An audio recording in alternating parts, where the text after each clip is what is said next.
Oh, yeah, it is episode 11 of Broadcast Booth, stories from inside the headsets of play-by-play, and we've got a great play-by-play guest once again with us today. Before we get to him, quick introduction of your host. I'm Brian Jensen, play-by-play voice of Texas Tech football.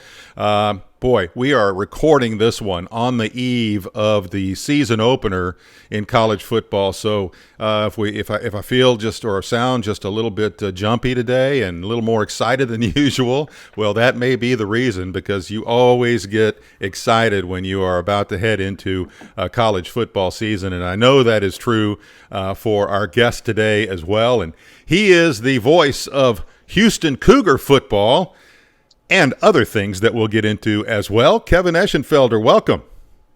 Thank you, Brian. How are you doing, man? I'm doing great, thank you. How about you? Good. I'm doing great. Yeah, you're excited about college football. I'm excited about college football, but if I'm a little bleary-eyed, we just got done with a three-game West Coast series, so I'm a little sleepy. It's early in the morning as we pull back the curtain and then give full knowledge. But no, we're good to go. I'm ready. I'm excited for college football. Awesome, and we are going to talk a little bit about college football because there is method to the madness sometimes.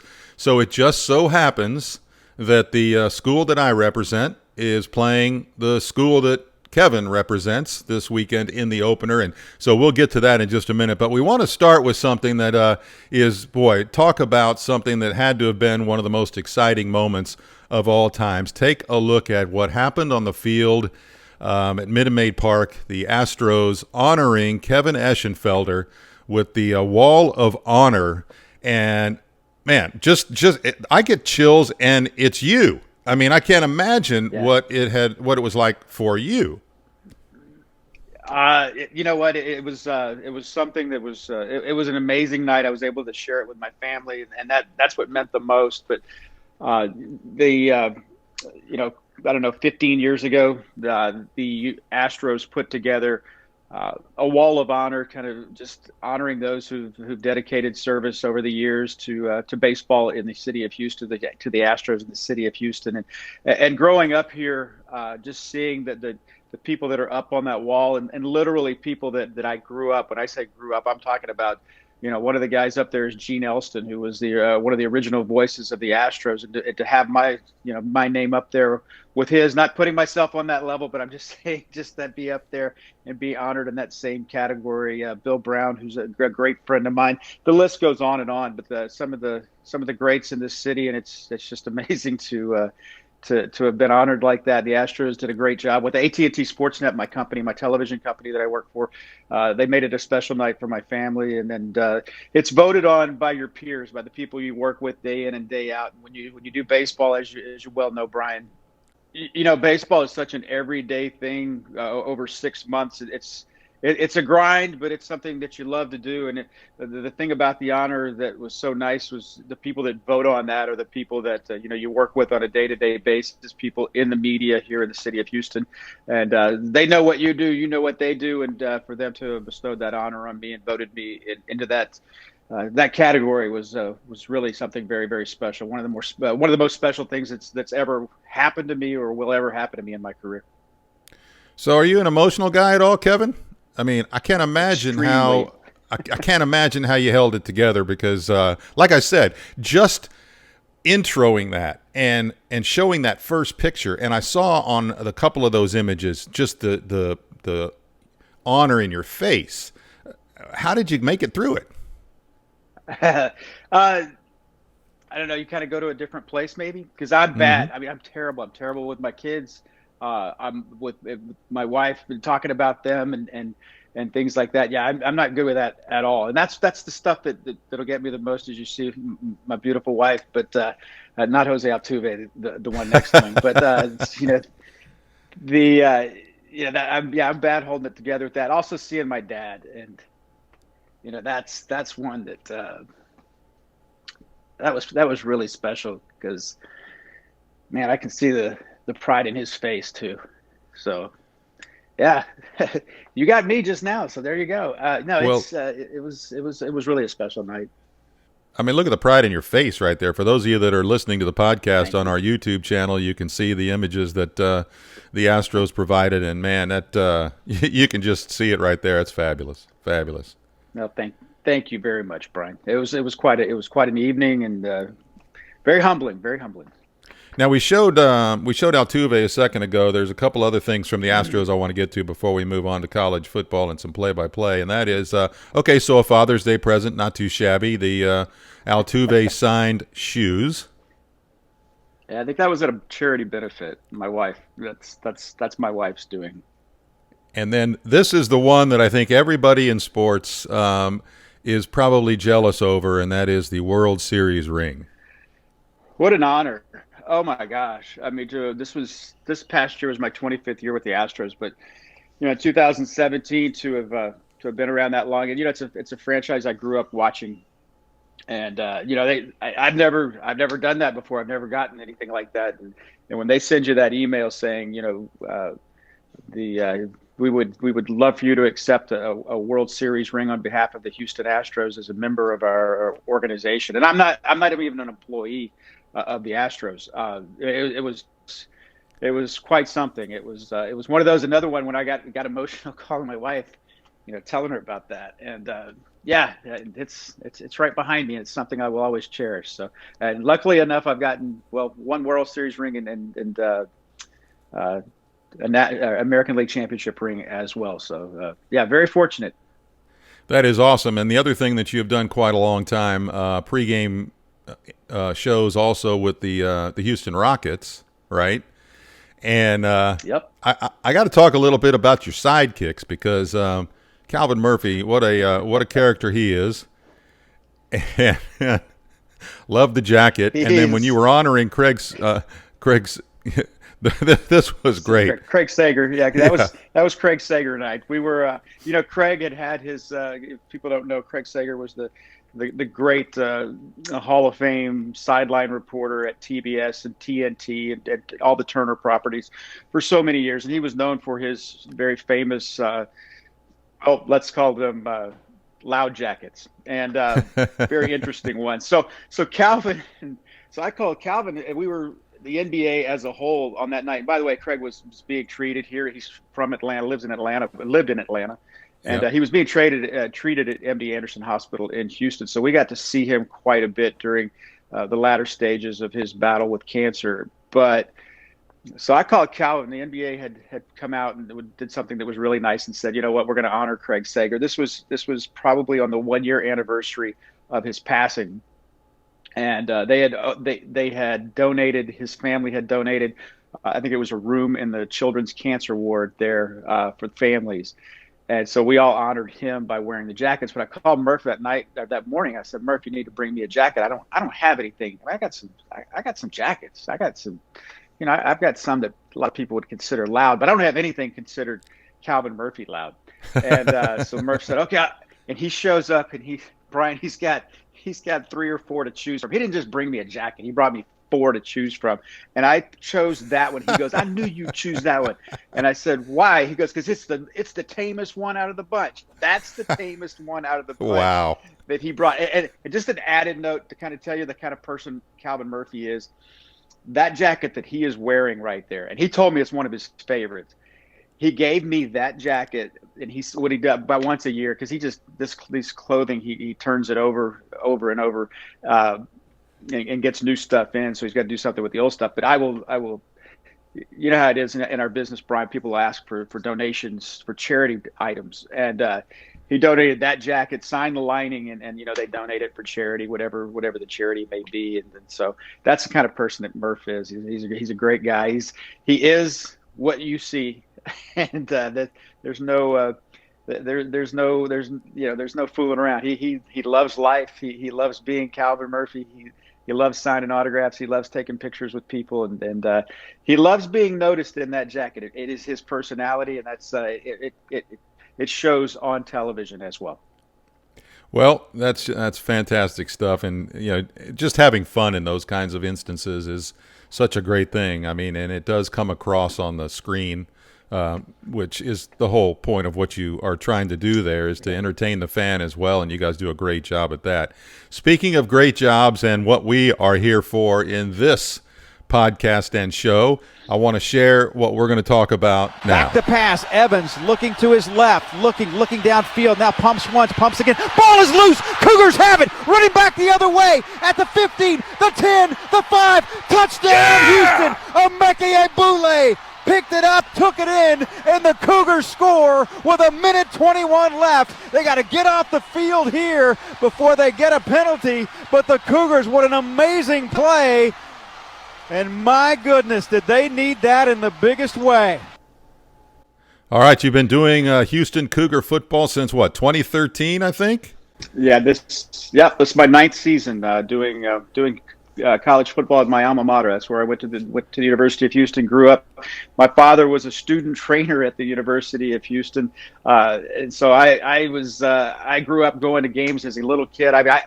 I'm old enough to have seen Robert Newhouse play at the University of Houston, so that'll give you an idea of how far back I go. A lot of people go, "Oh yeah, I remember the old days when Andre Ware was there." Those weren't the old days for me. I'm talking about I can take you back. I can take you back to the early '70s because I was very. I will say this: I was very young back then, but I loved college. I loved Houston Cougar football back then, and always have. And it's an honor to be a part of the broadcasts. Yeah, it's so much fun to do this for your alma mater. I mean, I do the same. Absolutely. This will be my 22nd season, starting as I mentioned at the beginning of the show today. We're recording this on the Thursday before the opening weekend, so starting this Saturday. And gosh, I was in school back in the day when Ron Reeves was quarterback, and let's see, James Hadnot was a tight end, and then they turned him into a running back and all that kind of stuff. So that was back in the day for me. Gabe Rivera, all those great names that we had at Tech during that time. But sure. It's just fun, Kevin, to again, I know pro sports are one thing, but when college and it's your college and it's your alma mater and it's it's your people, right? It's just a different thing, isn't it? It really is. You say your people, and that's what's, to me, Brian, and you know all too well, and a lot of the people that watch this, just pulling back the curtain a little bit for them. What's really cool is to not only represent your school, but when you travel, when you go on the road, and you see a lot of the people, and there's a certain sense of family. This is the crew, and on the far right there, that's my son. He's my spotter, but that is Ted Pardee and Jeremy Branham, Matt Thomas to my left, Dave Obert, our producer and engineer. But that was at the Peach Bowl. A few years ago. I say couple, it's been a few years ago now, against Florida State when the Cougars won the Peach Bowl. But it's they become family to you, and you really, it's more than just a job. You fly into a city, and you're all together, and you all have your rituals. You go to dinner together, and maybe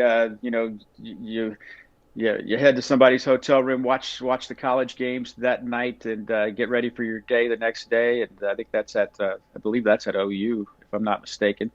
So anyway, you get around these people you're there around them a long time, and not only the people that you work with, but also the people that are fans of the program as well, because you see them in the hotel, you meet the parents, you get to know them over the years, and it's a special thing. And I do believe, like you said, I've worked for other schools. I've done play-by-play for other schools, but it's always something special. There's always, I think, there's a passion that you can't fake whenever it becomes, something that you really care about. And if you grew up loving it, you know what I'm talking about.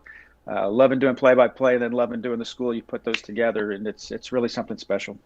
Yeah, and you mentioned your son. So my oldest son, was my spotter when he was at Tech for, well, I'm going to tell you 5 years, but he probably would appreciate it if I said 4. And now I'm grooming my younger son, who started doing some spotting for me last year. Awesome. And it is really cool. You mentioned, and here's a shot of your son doing his duty there. But the thing I think, Kevin, that and you said this a little bit ago when you were talking about the honor of the Wall of Honor, and that was your dad. This is a shot, 3 generations in the booth. Yep. That in itself is a very special thing. Yeah, that's where I got into this. My dad was an athletic trainer in the Houston Independent School District, and he was at Jefferson Stadium, which was where that was the Oilers' original home, that Rice Stadium. And so they would make extra money whenever they would broadcast the games, the radio, old time radio. My father would be a statistician and a spotter. And so he continued to do that over the years. And that was kind of my foray into it. When I was 12 years old, I would go to the Astrodome, and I would be the little kid that passed out the stats in the press area.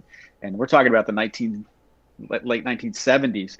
After the game, I would go sit in the back of the Oilers radio booth and then listen to them. So he kind of helped. It was him being involved in that as a second job that kind of got me interested in it, and that's what I did up until I started on the air. Actually, that is very cool. Yeah, my dad was an airline pilot. Didn't have anything to do with with broadcasting or radio or anything. Although I did listen to some of his radio conversations in the cockpit at times, which was kind of cool. But hey, I'll tell you this much though: I'm sure we have some similarities when it comes to just stories of things that have happened in the booth. Because this is the thing that I really love, the part of the show that I really enjoy, and the reason that I call it Stories from Inside the Headsets of Play-by-Play, and that is that. People always think that things run so smoothly, at least hopefully they think so. It comes across that way, we hope. It isn't always that way, though. Give me a couple of things that have happened for you in the booth over the years. Especially when you go back to doing games in high school stadiums, because it's not just everything that goes into it, Brian, especially, you and I who, started doing those games mid 80s, when we were starting off in this business. And I remember one night, I was the voice, of course, most of you know this already, the voice of Alvin High School football, Alvin, Holden, Nolan, Ryan. But I heard this buzzing and there would be the open camera well. We actually had a booth at the stadium. Oh, and wow. we would run wires to the open. I know. How about that? That's some fancy stuff there. We would run wires to the open camera well, which is where we would put our crowd mic, because it was glassed in. We didn't have access to the outside through there. So I heard this buzzing and then this buzzing. All of a sudden, you kind of have tunnel vision, because you have walls on both sides of the booth and you see the field in front of you. Well, this ultralight just came and just flew right across the front of us, threw a roll of toilet paper out on the field, and then and buzzed off. And so then, that was one. And another one I will always remember two things. One, it was Alvin and Dickinson High School, and the Dickinson quarterback. He threw a touchdown pass, and I said, he throws into the end zone, and it's caught. Touchdown, Dickinson. And all of a sudden, you hear this poof, this not an explosion, but this pop, and all this silence in the booth, because we're trying to figure out what the heck just happened. And evidently, they had some kind of a power surge. You remember the old tube lights? Oh, yeah. They all exploded. They all exploded over our heads. And it was the funniest thing, because my stats guy goes, there's this silence, and my stats guy goes, "Oh," and he said something that you're not supposed to say on the air, but you could hear it through our headsets. And then you could hear the glass crunching under our feet. So those are a couple of stories, but those are the things, man. Those are the kind of stories that make careers. I mean, those are the things that you think back about. You think back about as much of those things as you do, when you get a little bit more established and kind of have a little bit of a career behind you. You think you don't forget those things like that. Another one I'll always remember was, again, I was doing high school sports. My first job in Division I sports was doing Houston Baptist University basketball. And I remember the first road trip. First of all, the first time you get on an airplane to go do a game, it's always something special, because you're getting paid to travel someplace to do a game. I mean, you're thinking, man, you know what? I don't tell anybody, but I'd probably pay them to go do this game, and pay. Yeah, I know exactly, and pay my way to get there. And then I can remember walking in to the Veterans Memorial Coliseum. It's probably a little old rinky-dink place, but the Veterans Memorial Coliseum in Des Moines, Iowa, to do an HBU basketball game, and I just thought, man, I have arrived in the big time.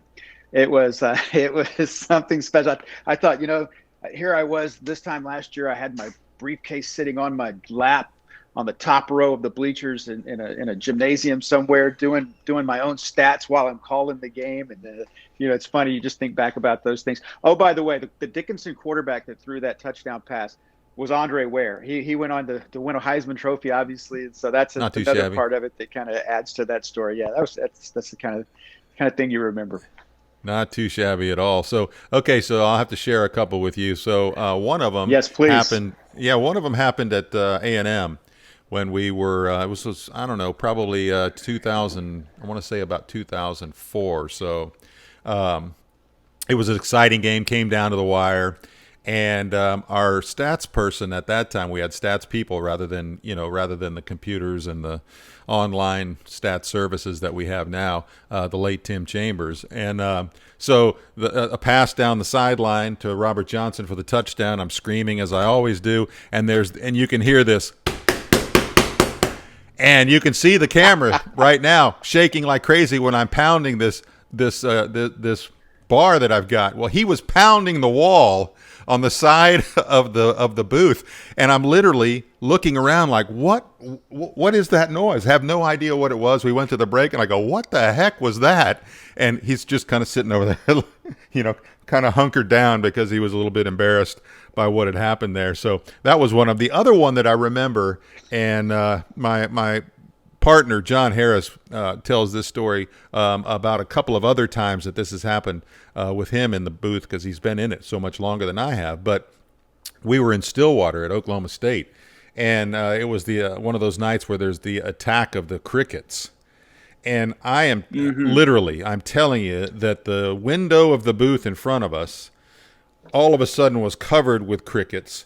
You're looking outside, and there's swarms of crickets that are going across the sky and onto the field. And it got to the point where you're like, it was very distracting. And then got a little slippery on the surface, as you can imagine.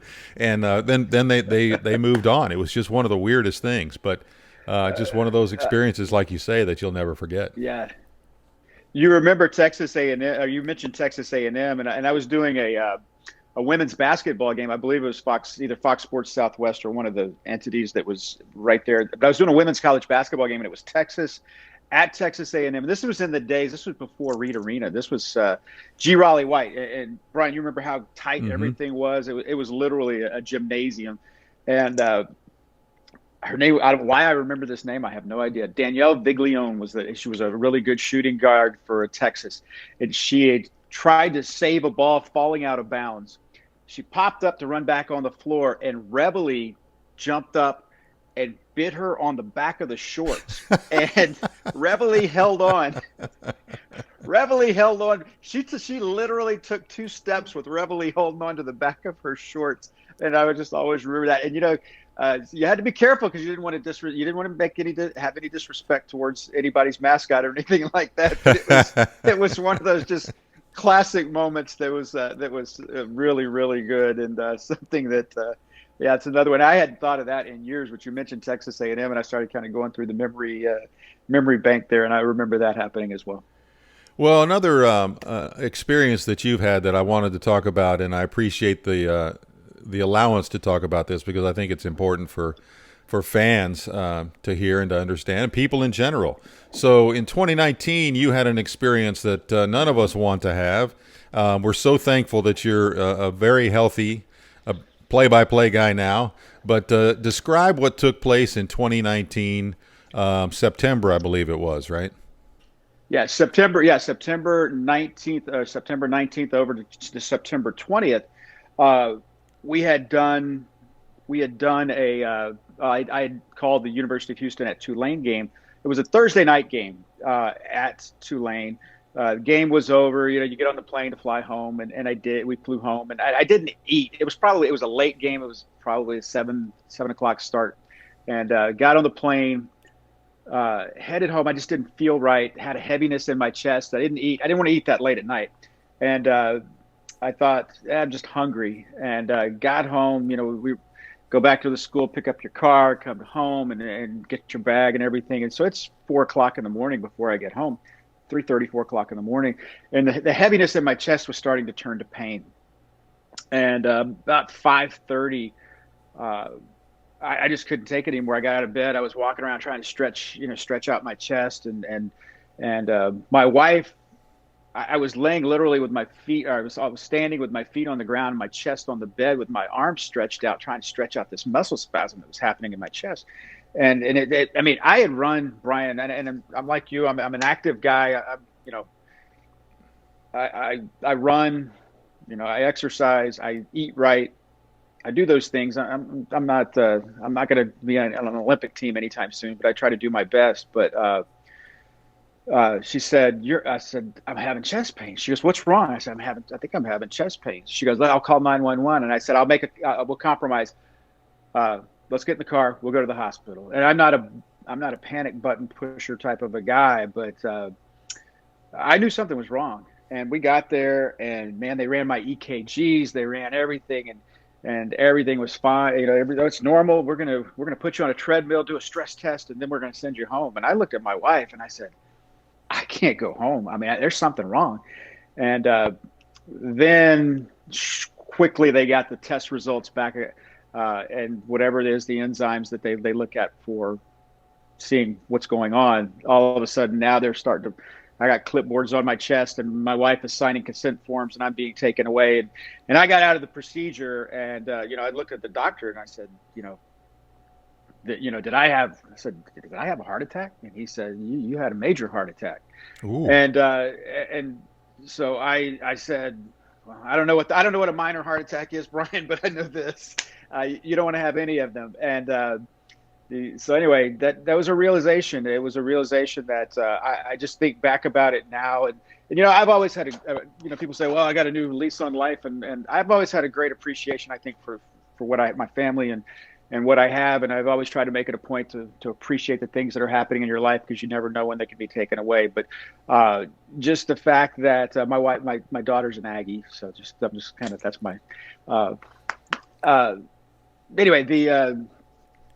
The thing is that I looked at it that day and I thought, I didn't say anything to a lot of people. What people were wondering why I missed the last week and a half of the baseball season and things like that, and I didn't say anything.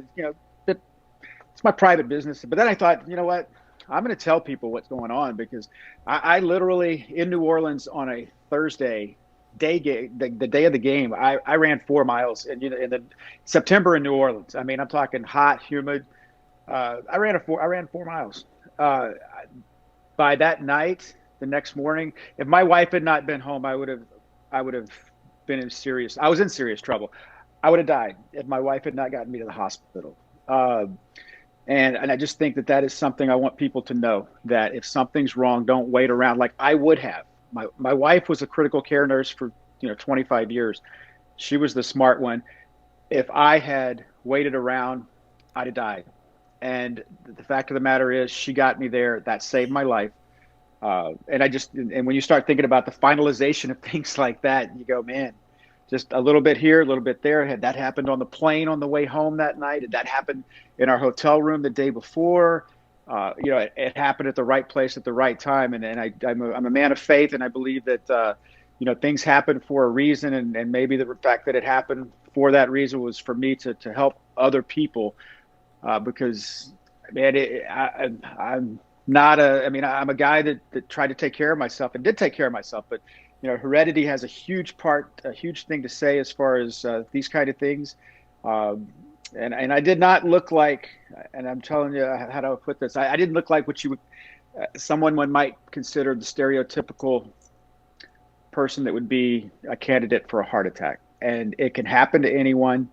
And my thing to people is, it's better to go and get help and have them tell you everything's okay than to not go get help, because it can escalate very, very quickly. And that's really my message to people, is that I know two things. One of my dear friends is a guy named Steve Sparks. And Sparky, he has no problem me telling the story. Sparky pitched 9 years in the big leagues, and he is a a good friend of mine. He and I worked together on Astros pre and post game shows. He and I did when I fill in on the radio with the Astros.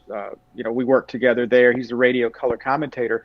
And in November, 2 months after that, and Sparky's literally 2 months older than I am, so we're the same age. He went and worked out and came home, wasn't feeling right. Had the roller, was trying to roll. It was rolling his back and things like that, trying to get this muscle spasm out. And all of a sudden, he got sick to his stomach.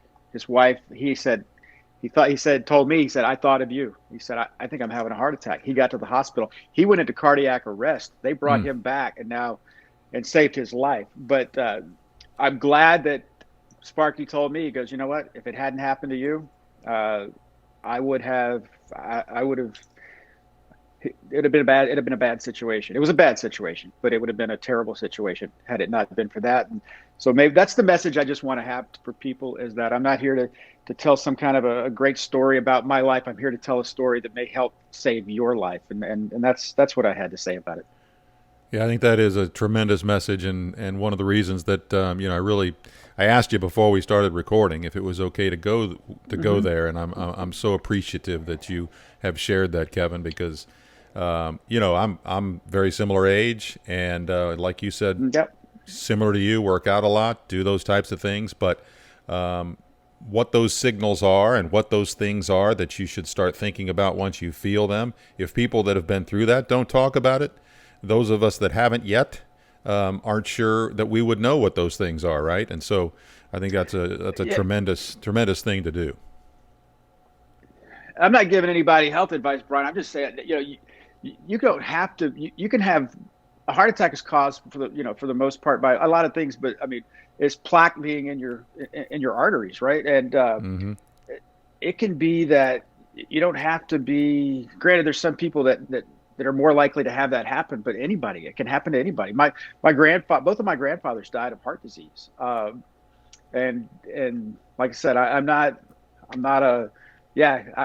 would love to lose a few pounds, but I'm not an overweight guy, and I do like I said, I ran 4 miles that morning, and and had a major heart attack probably 16 hours later.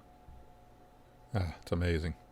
So glad that you are healthy, Kevin, and so glad that you are doing the great things that you're doing in Houston and with everything else that you're doing. And before we close here, I want to get to something a little back to fun. Great information, and I really appreciate it. But really want to end with something fun with you, and that is we talked a little bit about, and I'm going to get us back on the screens here. Talked a little bit about the preparation or the fact that we're about to start another season, right?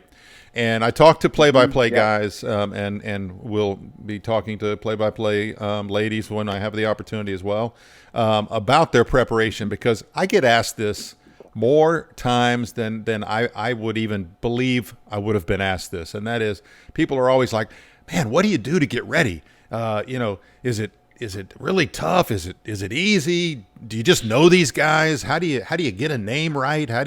So this week I did something that I hadn't done to get ready for a season at all, and that is I actually threw my my play-by-play boards up on Twitter and on Facebook of our page, etc., just to show people, because they ask me this all the time, and it's always interesting for me to ask fellow play-by-play individuals. Here we are, like I said earlier, it is it's Thursday that we're recording this. So give me an idea of what you do to get ready and where you are. You mentioned you had Astros games, so maybe you're not as far along this week. I don't know. Where are you? You're further along, but you're further along than I am. But the fact that I on Monday, what I do is I try to get my boards done. I mean, when I say my boards done, I try to get all my names as far as the 2 deep and 3 deep done. I got my UofH board. This is very rudimentary. Nice. And I'm still the old school where I type in every name and every number, every hometown, I do. I know other people have probably far better systems.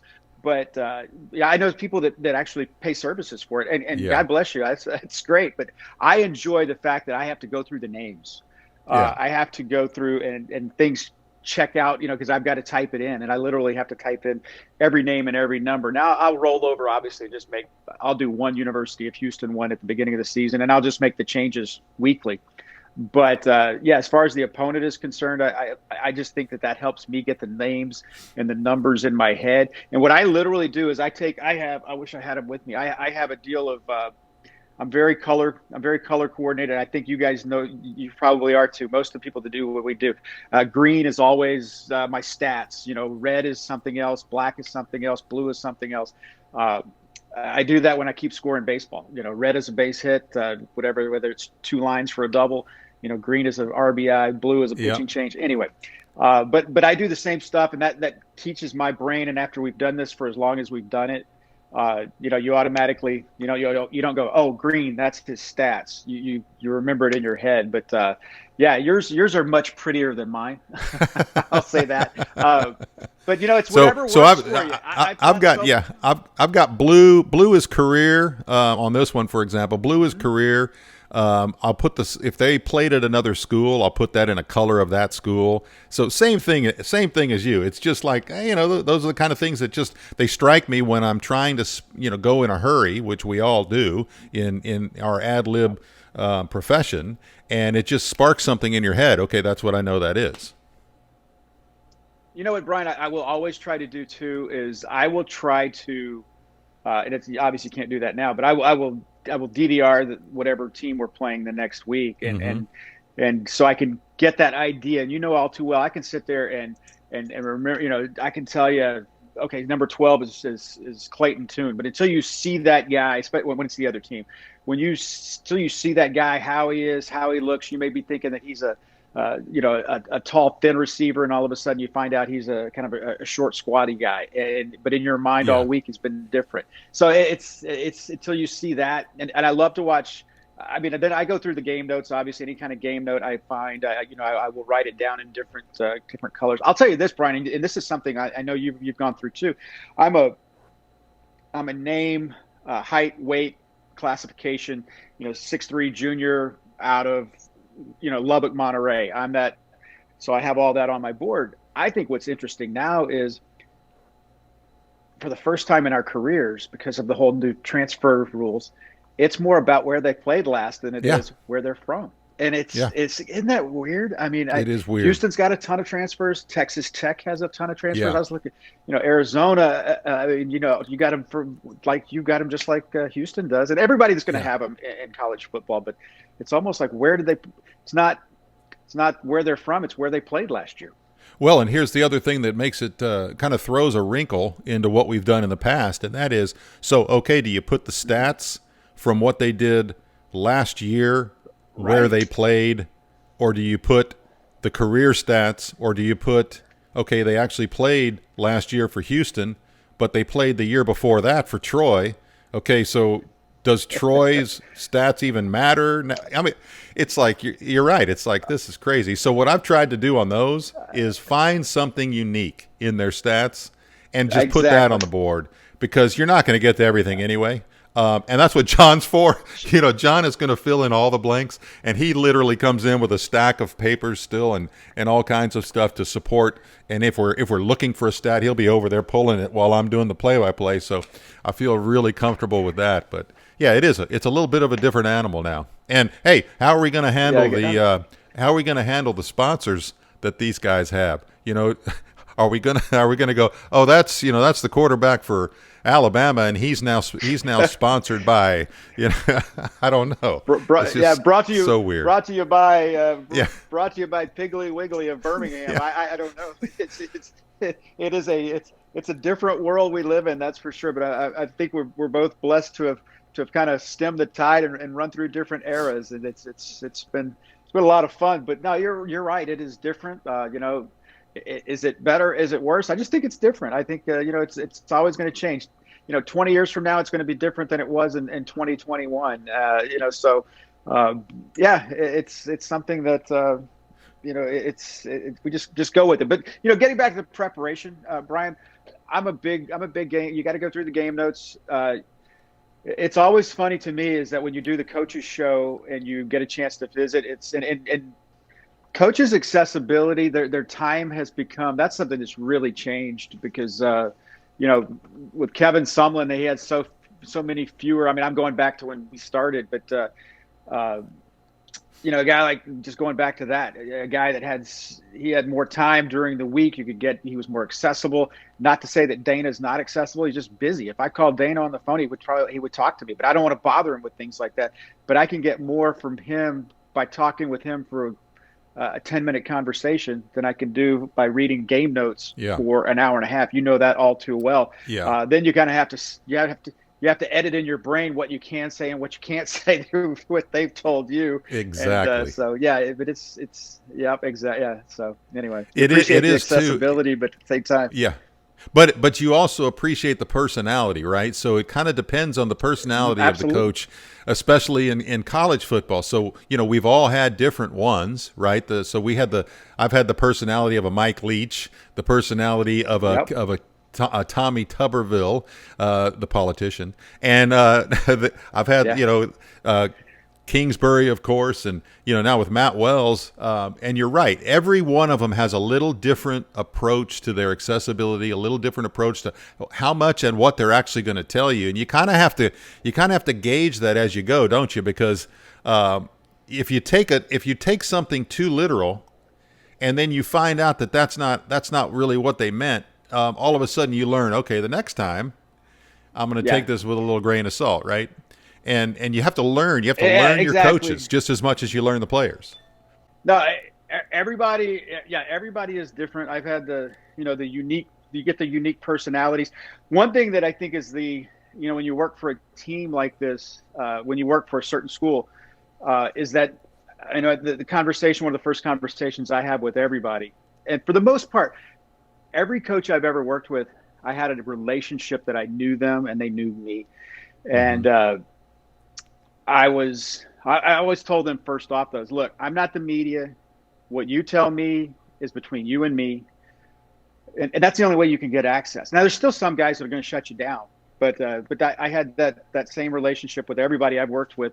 I think Tony Levine, and then, it was, I had Tom Herman and then Major Applewhite, and now with Dana. And I've always had good relationships with coaches, and I think that's part of it, is that they can trust you. They know that. They know that what they're telling you it stays in the. It's talking around. They're still not going to tell you everything, but they do tell you a lot. And then, as long as you don't betray that trust, you're in, which obviously none of us are going to do. But I tell them, I say, hey, look, you tell me something about that cornerback that's may not play this week because he's got this problem or that problem. And you're not going to see it on Twitter. That's going to be something that helps me get prepared for that week. And that's what I do. I go through my boards with Dana. I go, hey, look, and he'll go, no, he's not going to let the other team know this, but he'll go, this guy's not going to play. This guy's going to play. Look for this guy. He'll be back next week. And those are you get more from coaches like that, but you got to have that trust with those guys. Yeah, we do that with our coordinators on the Friday before. So. Sure. And we'll be doing that in Houston, so looking forward to that. Kevin, thanks for everything that you've shared with us today. The stories have been fantastic. Again, so appreciative of you and your health and everything that you've shared with us, and your dogs in the background. So thank you. Thank you for everything today. They're keeping everybody safe in the neighborhood. Hey, Brian, I appreciate your time. I appreciate you, and good luck to Texas Tech all season long. Get you some good Mexican food when you come to town. Houston's a great restaurant city, buddy. Thank you, brother. All right. Thanks to Kevin Eschenfelder. And hey, be sure to keep following us on all the social medias on Broadcast Booth. Thanks for listening and watching.